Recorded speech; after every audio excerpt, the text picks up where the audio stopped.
എല്ലാവർക്കും ഇത് പഠിച്ചിട്ട് അയാൾ തിയറി മാത്രം എഴുതി വെച്ചതാണ് ഈ രണ്ട് പുസ്തകവും. മൂന്നാമത്തത് ആഗോളവൽക്കരണത്തിൻ്റെ പുതുയുദ്ധങ്ങൾ, മലയാളത്തിലുണ്ട്. ഡോക്ടർ വന്ദന ശിവ DCB പ്രസിദ്ധീകരിച്ചതാണ്. ഇതിപ്പോൾ കിട്ടും. ആഗോളവൽക്കരണത്തിൻ്റെ പുതുയുദ്ധങ്ങൾ. ഇത് വാങ്ങാം, വായിക്കാം. ഇനി അടുത്ത പുസ്തകം രണ്ട് ചരിത്ര പുസ്തകങ്ങളാണ്. ഒന്ന് അധിനിവേശത്തിൻ്റെ 500 വർഷങ്ങൾ, മലയാളത്തിലുണ്ട്, വാങ്ങിക്കാൻ കിട്ടും. Claude Alvares.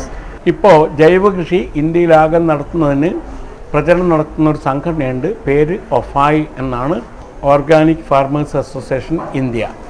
അവർക്കൊരു പത്രമുണ്ട്, പത്രത്തിൻ്റെ പേര് ലിവിങ് ഫീൽഡ് എന്ന്. മറ്റു പുസ്തകമുള്ളത് ഗ്ലോബൽ പാരസൈറ്റ്സ്, എഴുതിയത് ഡോക്ടർ ബിനിൻ പെരേര.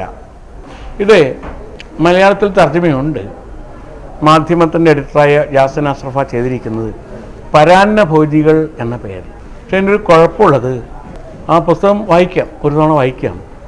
നമുക്ക് ആവശ്യം ഒരുപാട് ഉദാഹരണങ്ങളാണ്. തിയറി കിട്ടിയിട്ട് കാര്യമില്ല. ഇവിടെ ഞാൻ പറഞ്ഞ മറ്റേ പുസ്തകം വായിച്ചാൽ അത്രയൊന്നും കിട്ടാനില്ല. നമുക്കിത് എങ്ങനെയാണ് അപ്ലൈ ചെയ്തപ്പോൾ എന്തായാലും സ്ഥിതി നമ്മുടെ നാട്ടിൽ ഇത് പ്രയോഗത്തിൽ വന്നപ്പോൾ എങ്ങനെയൊക്കെയാണ് ഇവർ നമ്മളെ ബുദ്ധിമുട്ടിച്ചെന്നുള്ള കാര്യം നമുക്ക് അറിയേണ്ടത്. അത് അറിഞ്ഞാലേ നമുക്ക് ഗുണമുള്ളൂ. അത് ഏറ്റവും കുറവാണ് യാസിൻ അഷ്റഫ് തർജ്ജമ ചെയ്തപ്പോൾ. പുസ്തകത്തിൻ്റെ വലിപ്പം കുറക്കാൻ വേണ്ടി ചെയ്തതാണ്, നല്ല ഉദ്ദേശത്തോടെ ചെയ്തതാണ്. തർജ്ജമയ്ക്ക് നല്ല തർജ്ജമയാണ്, പക്ഷേ ഇങ്ങനൊരു കുഴപ്പം പുസ്തകത്തിനുണ്ട്. പക്ഷേ കാര്യം മൊത്തം മനസ്സിലാക്കാൻ മലയാളത്തിൽ വായിച്ചാൽ പറ്റും.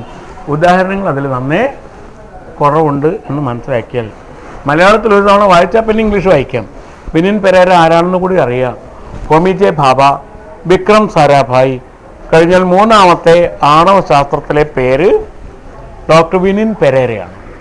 ഇന്ത്യ അണുബോംബ് ഉണ്ടാക്കിയപ്പോൾ ഇന്ത്യയുടെ വഴി ഇതല്ല, അശോകൻ്റെ നാട്, ബുദ്ധൻ്റെ നാട്, ഗാന്ധിജിയുടെ നാട്, ഈ വഴിക്കല്ല പോകേണ്ടത്. ഇത്രയും വലിയ കാർഷിക സംസ്കാരമുള്ള നാട്, 4000 കൊല്ലത്തെ കാർഷിക സംസ്കാരമുള്ള നാട്, ലോകത്തിനാകെ സമാധാനത്തിന് മാതൃകയാവുകയാണ് വേണ്ടത്. വികസനത്തിനൊരു പുതിയ മാതൃക, ഒരു കിഴക്കൻ മാതൃക, പാശ്ചാത്യ മാതൃകയ്ക്ക് പകരം ഇത്രയും ഫിലോസഫിയുള്ള, ആത്മതത്വങ്ങളുള്ള, ഇത്രയും മതങ്ങളുണ്ടായ രാജ്യം ലോകത്തിൽ വേറെയില്ല. ഇന്ത്യ പോലെ ഇത്രയും ദർശനങ്ങളുണ്ടായ രാജ്യം ലോകത്തിൽ വേറെയില്ല. അതുകൊണ്ട് നമ്മുടെ ദർശനങ്ങൾ ഉൾക്കൊള്ളുന്ന ഒരു വികസനം, അതിനനുസരിച്ച് ഒരു ചികിത്സാ പദ്ധതി, അതിനനുസരിച്ച യോഗയും ആയുർവേദമൊക്കെ ചേരുന്ന ഒരു ആരോഗ്യ പദ്ധതി, ഇതൊക്കെ ഇന്ത്യക്കുണ്ടാവുക വേണ്ടത്. അതുകൊണ്ട് ഇന്ത്യയുടെ വഴി തെറ്റാണെന്ന് പറഞ്ഞുകൊണ്ട് ആറ്റമിക് എനർജി കമ്മീഷന് രാജിവെച്ച് സ്വതന്ത്രമായി പുസ്തകം എഴുതിയതാണ് ബിനിൻ പെരേര. അതിന് മറ്റ് പുസ്തകങ്ങളുണ്ട്, asking the earth, tending the earth എന്നൊക്കെ പണ്ട് വേറെ പുസ്തകങ്ങളുണ്ട്, എല്ലാം വായിക്കാവുന്നതാണ്. അദ്ദേഹത്തിൻ്റെ ഒരു പുസ്തകം മലയാളത്തിൽ തർജ്ജമ ചെയ്ത് നമ്മൾ പ്രസിദ്ധീകരിച്ചിട്ടുണ്ട്. അത് ചരിത്രത്തിൻ്റെ മറുപുറം എന്നാണ് പേര്. ഹൈസ്കൂൾ കുട്ടികൾക്ക് വേണ്ടിയുള്ളതാണ്, പക്ഷേ നമുക്കും വായിച്ചാൽ കുറേ ഉൾക്കൊള്ളാൻ പറ്റും. എങ്ങനെയാണ് നമ്മൾ ഇങ്ങനെ ആയത്, എന്തുകൊണ്ട് ഞാനിങ്ങനെ ചിന്തിക്കുന്നു എന്ന് നമ്മൾ ചിന്തിക്കാറില്ല. നമ്മൾ ചിന്തിക്കുന്ന വഴിക്ക് എല്ലാവരും ചിന്തിക്കണം, നമ്മളെ വാശി പിടിക്കാറേ ഉള്ളൂ. എന്തുകൊണ്ട് ഞാൻ ഇങ്ങനെ ചിന്തിക്കുന്നു, എന്തുകൊണ്ട് രോഗം വന്നാൽ മരുന്ന് വേണമെന്ന് ചിന്തിക്കുന്നു, എങ്ങനെയാണ് കേരളത്തിൽ ഇപ്പോൾ ജന്മിത്വം ഉണ്ടായത്, ഭൂമി മുഴുവൻ ജന്മിമാരുടെ കയ്യിലെത്തിയത് എങ്ങനെ, ബ്രിട്ടീഷുകാർ പീപ്പിൾസ് കോമൺ എന്ന കാര്യം ഏറ്റെടുത്ത് ഗവൺമെൻറ്റിൻ്റെ ആക്കുകയും ഇതിന് നികുതി കിട്ടാൻ വേണ്ടിയിട്ട് ആരാണോ നികുതി കൊടുക്കാൻ തയ്യാറുള്ളത് അവർക്ക് ഈ ഭൂമി മുഴുവൻ വിട്ടുകൊടുക്കുകയും ചെയ്ത ചരിത്രം രേഖകൾ സഹിതം അദ്ദേഹം ഉദ്ധരിക്കുന്നുണ്ട് ഈ രണ്ട് പുസ്തകങ്ങളിലായിട്ട്. ഗ്ലോബൽ പാരസൈറ്റ്സും, അത് ആഗോളതലത്തിൽ ഇന്ത്യയിലാണെങ്കിൽ ടെൻഡിങ് ദി എർത്ത് എന്ന പുസ്തകം. ഈ പുസ്തകങ്ങളെ വായിച്ചിട്ട് ഇതും ഇന്നത്തെ അനുഭവങ്ങളുമായി ചേർത്തിട്ടാണ് ഞാൻ കുറേ ഉദാഹരണങ്ങൾ പറയുന്നത്. ഞാൻ പറയുന്ന ഉദാഹരണങ്ങൾ പലതും എൻ്റെതായ ചേരുവകളാണ്. അപ്പോൾ അതിൽ തെറ്റ് വന്ന ഉത്തരവാദി ഞാൻ മാത്രമാണ്, നേരെ മറിച്ച് തിയറി അവരുടേതാണ്. അതുകൊണ്ട് നമുക്ക് തിയറിയിലേക്ക് കടക്കാം. ആമുഖമായിട്ട് ഇത്രയും.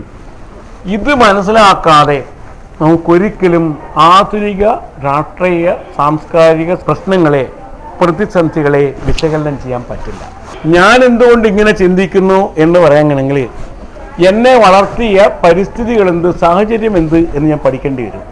എനിക്ക് എങ്ങനെയാണ് ഇത്തരം അറിവുകൾ എന്നിലേക്ക് എത്തിയത്, എന്തുകൊണ്ട് കീടം എന്ന വാക്ക് വന്നു, എങ്ങനെയാണ് വന്നത്, എങ്ങനെയാണ് മരുന്ന് എന്ന വാക്ക് വിഷത്തിന് വന്നത്, ഫുരഡാൻ ഇടുമ്പോൾ നമ്മൾ മരുന്നിട്ടു എന്നാണ് പറയുന്നത്.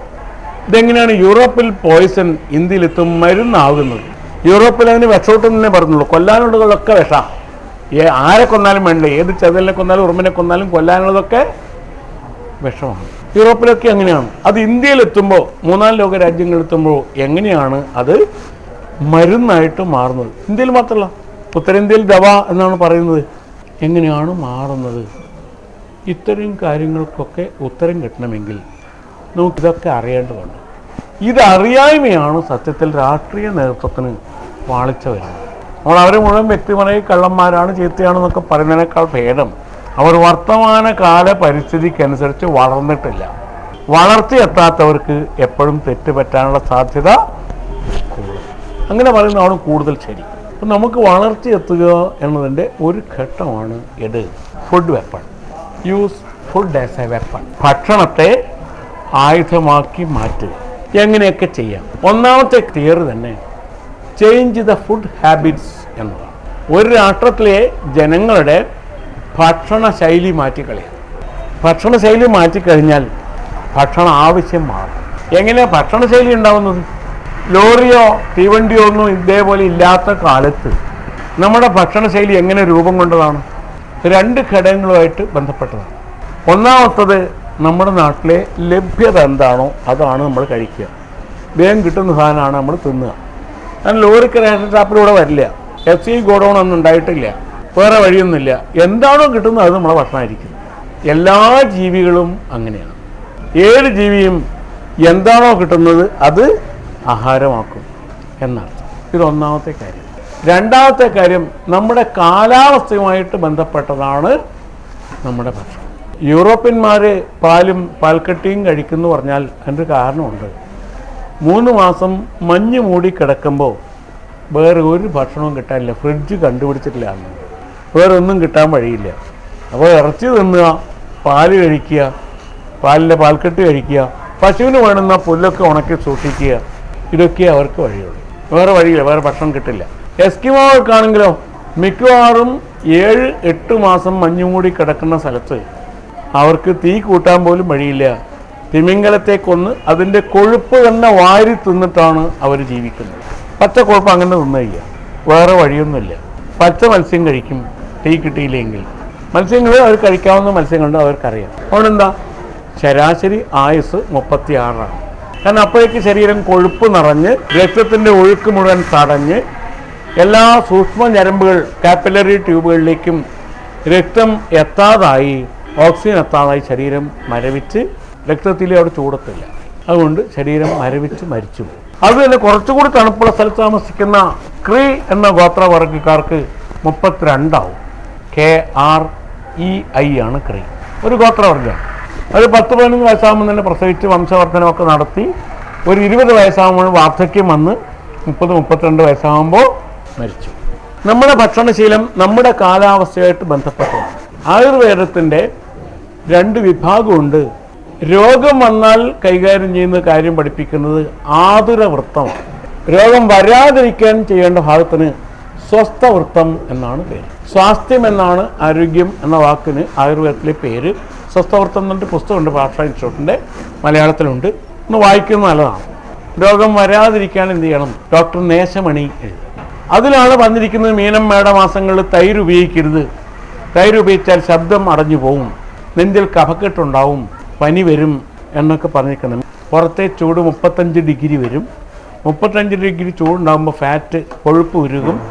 ശരീരത്തിലെ കൊഴുപ്പ് ഉരുകിയ സമയത്ത് പുറമേ നിന്ന് കൂടി കൊഴുപ്പ് കൊടുത്താൽ, തൈരോ നെയ്യോ ഒക്കെ കഴിച്ചാൽ അപ്പോൾ തന്നെ അത് കഫക്കെട്ടായിട്ട് നെഞ്ചിൽ വരും, ശ്വാസകോശത്തിലെത്തും. അത് അധികം കഫം വരുന്നതുകൊണ്ട് മൂക്കിലൂടെ പോവും, ജലദോഷമായിട്ട് വരും എന്ന് സ്വസ്ഥവൃത്തത്തിൽ പറഞ്ഞിട്ടുണ്ട്. ഇപ്പോഴാണെങ്കിൽ അതിന് തിരുത്തു വേണം സമയമായി. അതൊരു 1000 കൊല്ലം മുമ്പ് ചാർങ്കധര സംഹിതയിലുള്ള സാധനം. ഇപ്പോൾ നമുക്ക് കുംഭം 15 ആകുമ്പോൾ തന്നെ ചൂട് 35 ഡിഗ്രി എത്തുന്നുണ്ട്. കുംഭം 15 കഴിഞ്ഞാൽ തന്നെ തൈര് ഉപയോഗിക്കാൻ പാടില്ല, മോരേ ഉപയോഗിക്കാവൂ. വെണ്ണ എടുത്തു മാറ്റിയ മോര് മാത്രമേ ഉപയോഗിക്കാൻ പാടുള്ളൂ. അത് കൃത്യമായിട്ട് അവർ പറഞ്ഞിട്ടുണ്ട്. പക്ഷെ തമാശ, ഇതറിയാത്ത ആയുർവേദ വൈദ്യന്മാരുണ്ട് എന്നുള്ളതാണ് തമാശ. ആയുർവേദത്തിൻ്റെ ഈ ഭാഗം പഠിപ്പിക്കാറില്ല, പഠിക്കാറുമില്ല. രോഗം വരാതിരിക്കാൻ എന്ത് ചെയ്യണം, എന്തൊക്കെ ചിട്ട പാലിക്കണം, എപ്പോഴൊക്കെ ഉപവാസം എടുക്കണം, അതുകൊണ്ട് തന്നെ ആധുനിക പ്രകൃതി ചികിത്സ എന്ന് പറയുന്ന മിക്കവാറും സാധനങ്ങളൊക്കെ സ്വസ്ഥ വൃത്തത്തിൽ